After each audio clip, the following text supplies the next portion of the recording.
Pastor Kumuyi reviews the history of Christ Apostolic Church from 1928 to 1930. Welcome to Gospel News. Babatunde Temitayo Michael is my name. In details, Pastor Williams Folorunsho Kumuyi is the convener of Global Crusade with Kumuyi, GCK, and the founder and general superintendent of the Deeper Christian Life Ministry, situated at Bagada, Lagos, Nigeria. He is the author of several Christian books and devotionals. He reviews the history of Christ Apostolic Church from 1928 to 1930. You know the history of the Christ Apostolic Church from about 1928 to 1930.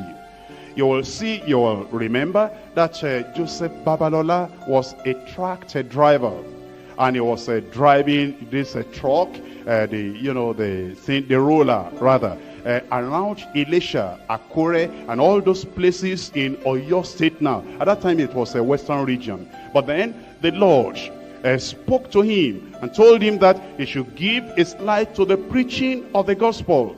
And he didn't know much about the preaching of the gospel at that time. Eventually, he said, okay, oh Lord, I will yield unto you. Now it's a long story if you know the origin of the Christ Apostolic Church. But if you get to Efalayi today, you will know that the Christ Apostolic Church, has taken root there very much. If you go to our area, you'll see that the Apostolic Church has taken root. Christ Apostolic has taken root much there. In some parts of the western region, you know what happened there? When you go to Efalayi, for example, there was a particular forest that people never went.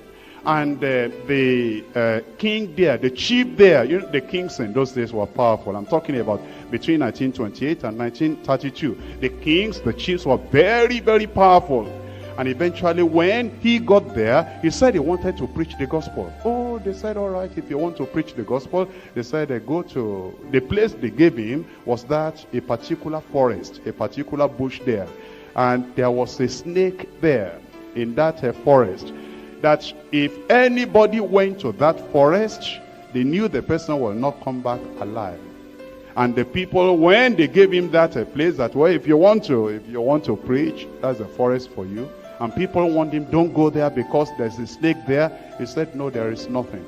And then he got his people. The revival had broken out at Elisha, before that time. And because of the things that had happened, he had trained some people. The Faith Tabernacle, who were in Lagos here at that time many years ago, they invited him. They heard his testimonies. Some of them followed him to Ibadan and followed him to Elisha. Because of that process, some of the people had been trained and brought up under him. He got these people and they went to the forest and they cleared all that place. When those people came back, the villagers were surprised. Not only that, when Babalola himself went there, after taking authority over all the evil spirits and all the evil powers there, the people didn't know when they began to rush out.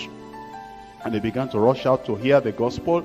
It was the feet of the people that trod upon that big snake. They didn't know when they trod upon that snake, very long and very big and very mighty. And then when they discovered that the snake had died, that they just trod upon the snake and nothing happened to anybody, the king, that is Efalayi king at that time, in the Yoruba language, at that time they called him Agbogun Sile Bomi Yemora. That means, he dropped all his juju, and then he had all his, the CSA with their water in the bottle and everything, that now it depends on the water and not on the medicine anymore. And they gave him a new name. That is, they Christianized him after he had given his life to the Lord, and in the way they understood at that time. And they said everybody at that time, it changed the whole of Efalayi. If you lost anything on the farm, people will pick it up and bring it to the king and said, we found this on the farm. No smoking, no drinking, no idolatry, and all that. Although as present now, that city had gone back into what they were doing before. But at that time, it was a great thing. How did it happen? Because they broke the influence of the territorial spirit that made everybody enslaved in that community. Thanks for watching. Please don't forget to subscribe to our YouTube channel. God bless you.